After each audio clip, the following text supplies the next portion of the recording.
Please welcome Deji from his home in Los Angeles and Thomas Q. Jones from his home in Miami. Thank you so much for joining us today, gentlemen. Thank you for having us. Thanks for having us. I am so excited to have this conversation. Of course, Thomas, I was a fan of yours when we both lived in Chicago, and we'll talk about the evolution from NFL star to actor. But Deji, I am so impressed with this conversation of the name Johnson in the show, and that there's a deeper meaning on why you picked that name as the title of the show and the last name of the four characters. Absolutely. Johnson is one of the most common Black surnames in America. And so everybody knows a Johnson. So it's a very relatable name. It's a very familiar name. It's a very strong name.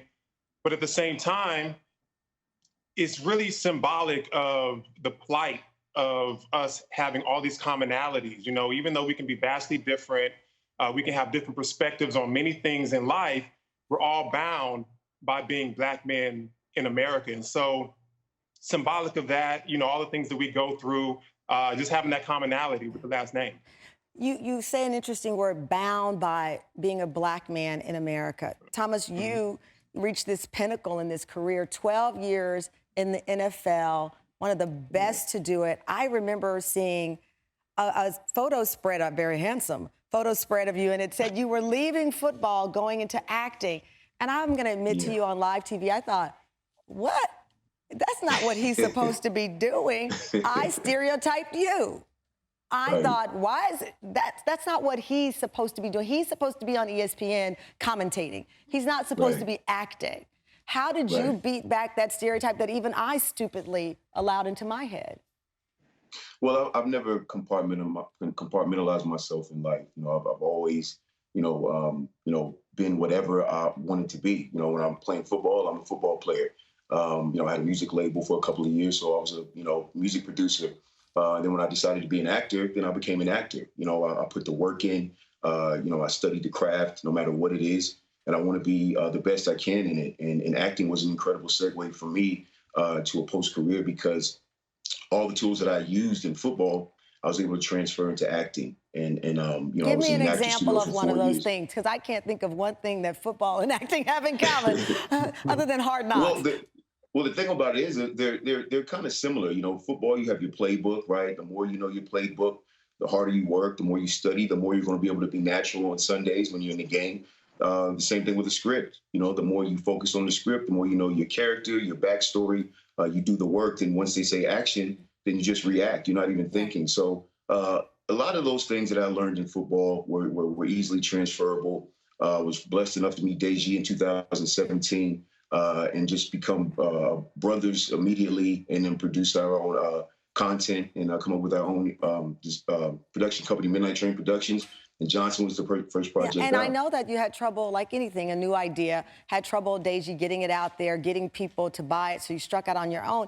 But we're talking about stereotypes, and harken back to Amy Grant and how she was verbally attacked by a reporter who thought she wasn't living the Christian life. Stereotypes for Black men come with dangerous consequences.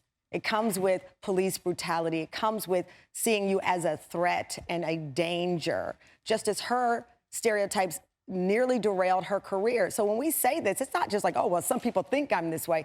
It can come with a heavy weight and consequences.